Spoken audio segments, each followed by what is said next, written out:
নমস্কার এভরিওয়ান, সবাই ওয়েলকাম করছি নতুন একটি রেসিপি দেখার জন্য। আশা করি আপনারা সবাই ভালো আছেন এবং সুস্থ আছেন।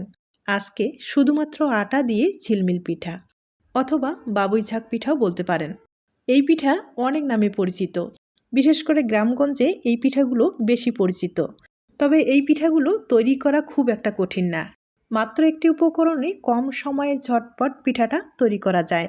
আপনার হাতে 30 মিনিট সময় থাকলে এই পিঠাটা কিন্তু সহজেই তৈরি করে নিতে পারবেন, আর একবার তৈরি করে রেখে পুরো বছর সংরক্ষণ করে খাওয়া যাবে। এবার চলুন কথা না বাড়িয়ে রেসিপিটি শুরু করা যাক। আশা করি আপনাদের ভালো লাগবে। একটা পাত্রে আমি এখানে প্রায় 150 গ্রাম আটা ব্যবহার করলাম, আর এটা কিন্তু বসুন্ধরা যে আটাটা আছে সেটাই ব্যবহার করলাম। আপনারা যে কোনো আটা ব্যবহার করতে পারেন অথবা আটার পরিবর্তে ময়দাও ব্যবহার করতে পারেন, কোনো সমস্যা নেই। এবার আমি স্বাদ মতো লবণ দিয়ে দিব, খুব ভালোভাবে মিশিয়ে নিলাম। এবার যেটা করতে হবে, এখানে আমি 1 চামচ চালের গুঁড়ো ব্যবহার করব। সামান্য একটু চালের গুঁড়ো ব্যবহার করলে পিঠাটা মুসমুসে হবে, খেতে ভালো লাগবে। তবে আপনাদের হাতের কাছে যদি চালের গুঁড়োটা না থাকে তাহলে দেওয়ার দরকার নেই।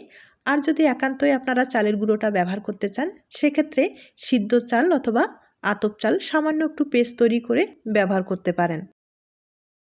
এরপরে এখানে আমি জল দিয়ে একটা পেস্ট তৈরি করে নেব। তবে এখানে কিন্তু নরমাল জল ব্যবহার করা যাবে না, হালকা কুসুম গরম জলটা ব্যবহার করতে হবে। আর হালকা কুসুম গরম জলটা ব্যবহার করলে এই বেটারটা আঠালো হবে, তাহলে ডিজাইনটা তৈরি করতে অনেক সুবিধা হবে। আর যদি আপনারা নরমাল জল ব্যবহার করেন, সেক্ষেত্রে এই বেটারটা আঠালো হবে না, ডিজাইনটা তৈরি করতেও সমস্যা হয়ে যাবে। তার জন্য অবশ্যই হালকা কুসুম গরম জলটা ব্যবহার করতে হবে। এবার আটার পেস্টটা খুব ভালোভাবে ফেটিয়ে নিতে হবে। আমি একটা হ্যান্ড উইচের সাহায্যে খুব ভালোভাবে ফেটিয়ে নেব। আপনারা চাইলে হাত দিয়েও ভালোভাবে ফেটিয়ে নিতে পারেন। আর আটা ময়দার যে বেটারগুলো, সেগুলো কিন্তু একটু সময় নিয়ে ভালোভাবে ফেটিয়ে নিতে হয়। যত ভালোভাবে ফেটিয়ে নিতে পারেন ততটাই কিন্তু পিঠাগুলো তৈরি করতে সুবিধা হবে। তাছাড়া ভাজার ক্ষেত্রে ফুলে উঠবে, খেতেও ভালো লাগবে।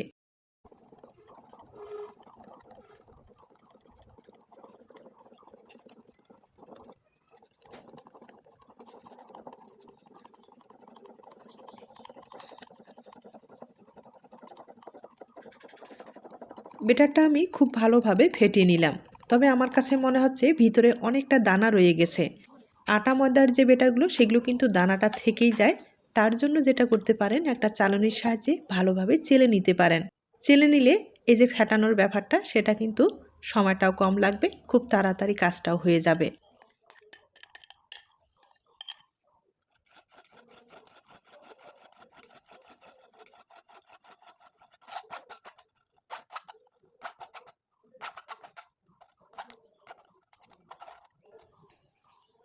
বেটারটা আমি খুব ভালোভাবে চেলে নিলাম, আর দেখতেই পারছেন এখন কিন্তু ভিতরে কোনো রকম দানা নেই। আর এখন খুব সহজেই পিঠাগুলো তৈরি করে নিতে পারবেন। তবে আরেকটু ভালোভাবে ফেটিয়ে নিলে পিঠাগুলো কিন্তু তেলে দেওয়ার সাথে ফুলে উঠবে, খেতেও ভালো লাগবে এবং নরম হবে। আমি আরও কিছু সময় একটু ভালোভাবে ফেটিয়ে নেব। আর আপনারা চাইলে কিন্তু হাত দিয়ে ভালোভাবে ফেটিয়ে নিতে পারেন। তবে অবশ্যই ভালোভাবে একটু সময় নিয়ে ফেটিয়ে নিতে হবে। ফেটিয়ে নিলে পিঠাটা তেলে দেওয়ার সাথে ফুলবে, খেতেও খুব ভালো লাগবে, মুখে দিলেই মিলিয়ে যাবে। এই পিঠাটা মূলত হাতের কৌশলে তৈরি করা হয়। অনেকেই আছেন হাতের কৌশলে পিঠাটা তৈরি করতে পারেন না, তাদের ক্ষেত্রে বলবো কোনো রকম ঝামেলা ছাড়া সহজ উপায়ে এই পিঠাটা তৈরি করে নিতে পারবেন। আর একবার তৈরি করে আপনারা কিন্তু পুরো বছর সংরক্ষণ করে খেতে পারবেন। আমি খুব ভালোভাবে বেটারটাকে ফেটিয়ে নিলাম। আর এখন আপনাদের ঘনত্বটা দেখিয়ে দিচ্ছি, কতটুক পাতলা বা ঘন তৈরি করে নিলাম। এর চেয়ে পাতলা অথবা ঘন তৈরি করা যাবে না। আর হয়তোবা আপনারা দেখে বুঝতে পেরেছেন।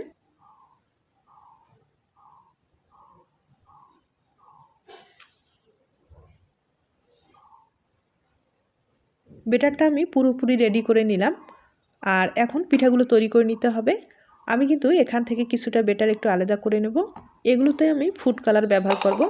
তবে আপনাদের ক্ষেত্রে যদি ফুড কালারটা পছন্দ হয় দিয়ে দিবেন, না হলে স্কিপ করতে পারেন, কোনো সমস্যা নেই। আমি একটু দেখার সৌন্দর্যে ফুড কালারগুলো ব্যবহার করব। আমি পিঠাগুলো আটা দিয়ে তৈরি করে নেব। আপনাদের হাতের কাছে চালের গুঁড়ো থাকলে চালের গুঁড়ো দিয়ে তৈরি করে নিতে পারেন, কিংবা চালটা ভেজানোর পরে ভালোভাবে পেস্ট তৈরি করে পিঠাগুলো খুব সহজেই তৈরি করে নিতে পারেন।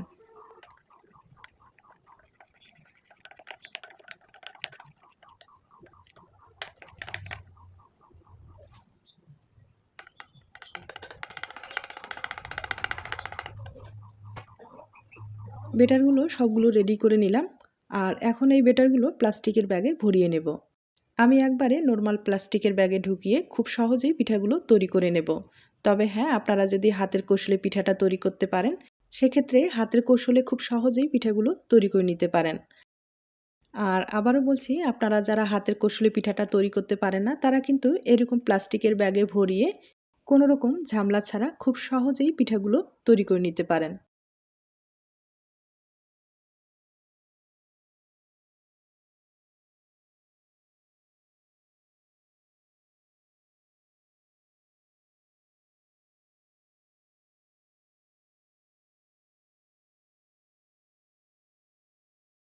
সবগুলো ব্যাটার আমি প্লাস্টিকের ব্যাগে এভাবে কিন্তু রেডি করে নিলাম। এখন পিঠাগুলো তৈরি করে দেখিয়ে দিচ্ছি। আর ছোট্ট করে প্লাস্টিকের মুখটা কেটে নিতে হবে। আর এভাবে একটা ঘুরিয়ে ঘুরিয়ে ডিজাইন তৈরি করে নিতে হবে। তবে ডিজাইনের কিচ্ছু না, এভাবে শুধু আঁকাবাঁকা করে ঘোরালেই একটা ডিজাইন হয়ে যাবে। একবারে সহজভাবে কিন্তু এই পিঠাগুলো তৈরি করা যায়। আর এই পিঠাগুলো না হতেও বেশি সময় লাগে না। 10 থেকে 15 সেকেন্ড হলে একটা পিঠা কিন্তু রেডি হয়ে যাবে। আর চুলার আঁচটা একবারে হালকা করে দিতে হবে, নাহলে ভিতরে আবার লালচে হয়ে যাবে, পিঠাটা দেখতে ভালো লাগবে না। তাই চুলার আঁচটা একবারে কম করে দিয়ে এই পিঠাগুলো কিন্তু ভেজে নিতে হবে। আর একটা পিঠা হয়ে গেল, দেখতেই পারছেন। তবে পিঠাটা এখন ভাঁজ করে নিতে হবে। দুপাশে এভাবে কিন্তু ভাঁজ করে নেব। ভাঁজ করে নেওয়ার পরে একটু মুড়িয়ে নিলেই পিঠার ডিজাইনটা রেডি হয়ে যাবে। তবে হ্যাঁ, আপনারা চাইলে আপনাদের পছন্দ মতো ভাঁজ করে নিতে পারেন। আর আমি আপনাদের কড়াইয়ে ভাঁজ করে দেখিয়ে দিচ্ছি। তবে এই পিঠাগুলো গরম অবস্থায় ভাঁজ করে নিলে শেপটা ভালো আসবে। ঠান্ডা হওয়ার পরে এই শেপগুলো কিন্তু আসবে না। তাই আপনারা যদি কড়াইয়ে এই যে গরমটা সহ্য করতে না পারেন, সেক্ষেত্রে কিন্তু পিঠাটা তুলে অন্য জায়গায় ভাঁজ করে নিতে পারেন। আর একইভাবে আমি আরও কয়েকটা আপনাদের পিঠা তৈরি করে দেখিয়ে দিচ্ছি।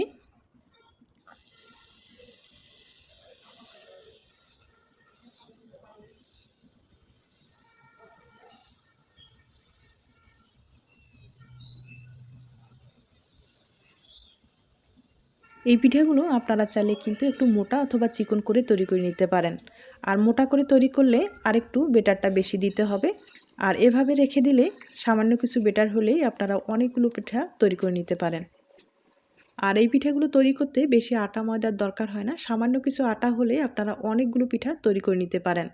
তবে আবারও বলছি, আপনাদের হাতে চালের গুঁড়োটা থাকলে চালের গুঁড়ো দিয়ে কিন্তু আপনারা পিঠাটা তৈরি করে নিতে পারেন। আর চালের গুঁড়োর পিঠা সবচেয়ে কিন্তু বেশি খেতে ভালো হয়। যাই হোক, আমি কিন্তু আপনাদের আটা দিয়ে দেখিয়ে দিলাম। যদি পছন্দ হয় অবশ্যই রেসিপিটি ট্রাই করে দেখতে পারেন। দেখতেই পারছেন কতটা সুন্দরভাবে শেপটা কিন্তু হয়েছে। এখন এই পিঠাগুলো শুধু রোদ্রে শুকালেই রেডি হয়ে যাবে। আর শুকাতে কিন্তু বেশি সময় লাগে না, 2 থেকে 3 ঘন্টা হলে সম্পূর্ণ শুকিয়ে যাবে। আর আপনারা চাইলে কিন্তু ফ্যানের নিচে রেখেও শুকাতে পারেন, কোনো সমস্যা নেই।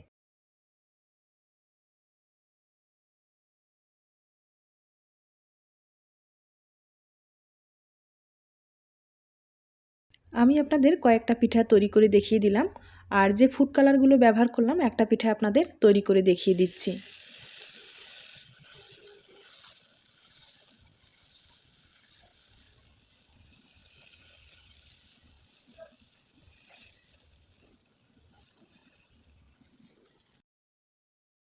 আমি আপনাদের কয়েকটা পিঠা তৈরি করে দেখিয়ে দিলাম। তবে একইভাবে অনেকগুলো পিঠা তৈরি করা হয়েছে, একবার আপনাদের দেখিয়ে দিচ্ছি। আর আবারও বলছি, সামান্য কিছু আটা অথবা ময়দা কিংবা চালের গুঁড়ো দিয়ে আপনারা এই পিঠাগুলো অনেকগুলো তৈরি করে নিতে পারেন। দেখতেই পারছেন আমার কিন্তু অনেকগুলো পিঠা হয়েছে। আর এই পিঠাগুলো এখন রোদ্রে শুকিয়ে নেব। রোদ্রে শুকালে আপনারা পুরো বছর সংরক্ষণ করতে পারবেন। তবে আটা ময়দার যে পিঠাগুলো, সেগুলো কিন্তু রোদ্রে ছাড়া শুকাতে যাবে না, মানে শুকাতে একটু সময় লাগবে। আর চালের গুঁড়ো দিয়ে তৈরি করলে আপনারা কিন্তু ফ্যানের নিচে অনায়াসেই শুকাতে পারবেন, কোনো রকম সমস্যা নেই। আর যদি রোদ্রের ব্যবস্থা থাকে তাহলে তো আর কোনো কথাই রইল না, রোদ্রে শুকাতে পারেন। আমি পিঠাগুলো রোদ্রে শুকিয়ে নিলাম। আর শুকাতে কিন্তু আমার সময় লাগেনি, 2 ঘন্টার মতো সময় লেগেছে শুকাতে। দেখতেই পাচ্ছেন শুকানোর পরে কতটা সুন্দর হয়েছে। এভাবে আপনারা দীর্ঘদিন পর্যন্ত সংরক্ষণ করতে পারবেন, কোনো রকম সমস্যা নেই। তবে হ্যাঁ, পিঠাগুলো যদি আপনারা অনেক দিন পর্যন্ত সংরক্ষণ করতে চান, সেক্ষেত্রে মাঝে মাঝে একটু রোদ্রে দেবেন, তাহলে পিঠাগুলো খুব ভালো থাকবে। এখন আপনাদের কয়েকটা পিঠা শুধু তেলে ভেজে দেখিয়ে দেবো, আর বাকি যেটা থাকবে সংরক্ষণ করা যাবে।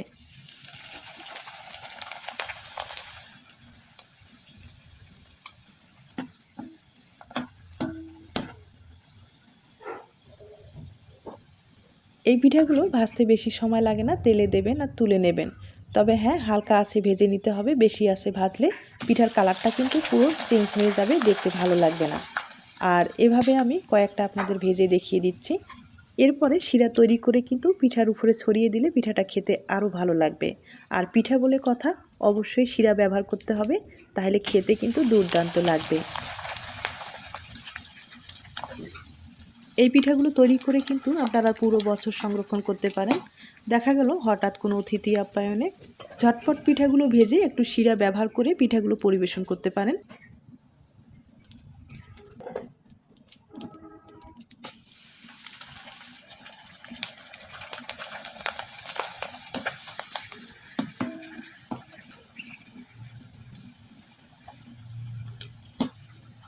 আমি আপনাদের কয়েকবার ভেজে দেখিয়ে দিলাম, আর দেখতেই পারছেন কতটা সুন্দরভাবে ভাজানো হয়েছে।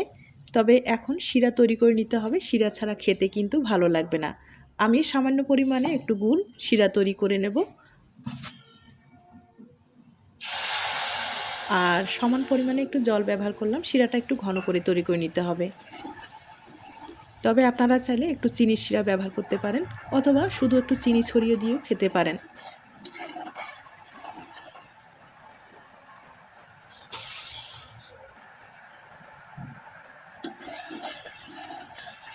শিরাটা আমি একটু ঘন করে তৈরি করলাম, এবার চুলাটা অফ করে দেব। এখন আপনাদের পরিবেশন করে দেখিয়ে দেব।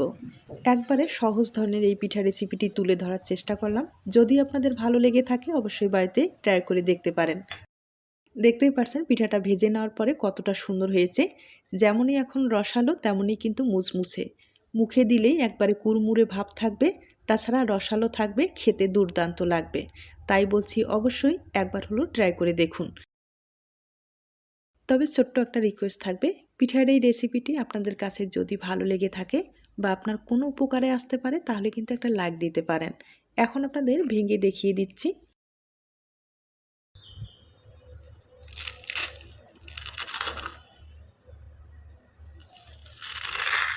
দেখতেই পারছেন কতটা মুচমুচে, যেমনই রসালো তেমনই মুচমুচে, খেতে কিন্তু দুর্দান্ত লাগবে। একইভাবে আরেকটা ভেঙে আমি দেখিয়ে দিচ্ছি। আজ তাহলে এ পর্যন্ত, নতুন কোনো রেসিপির সাথে আবার দেখা হবে। নতুন রেসিপির জন্য সবাইকে আমন্ত্রণ রইল। সবাই ভালো থাকবেন, সুস্থ থাকবেন এবং নিরাপদে থাকবেন। নমস্কার।